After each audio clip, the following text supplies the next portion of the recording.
কেউ বলছে যে শামীম ওসমান কলকাতা থেকে নির্দেশ দিয়েছেন সব ভোট যেন ছাত্রলীগের সব ভোট যেন শিবিরে যায়। এখন হয় কি, যারা পরাজিত হয়, গরু হারালে আছে না অনেক সময় গৃহস্থ তার স্ত্রীকে মা বলে ডাকে, এরকম আমরা ছোটোকালে গল্প শুনছি। মানে যার মাল সামান চলে যায় তার ইমান চলে যায়।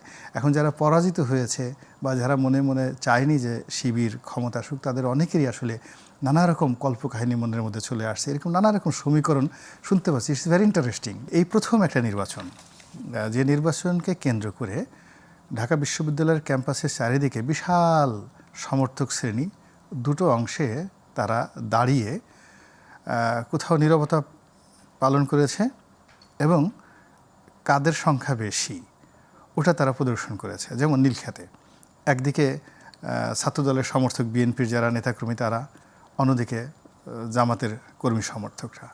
আবার শাহবাগে গিয়ে দেখা গেল যুব দলের যারা নেতাকর্মী আছেন তারা স্লোগান দিল এবং খুবই যাকে বলা হয় জঙ্গি কায়দায় তারা স্লোগান দিল, তাদের কাউকে ঘুমোতে দেয়নি। এটা রিয়েলিটি, আর তার মধ্যে আমিও ব্যতিক্রম ছিলাম না।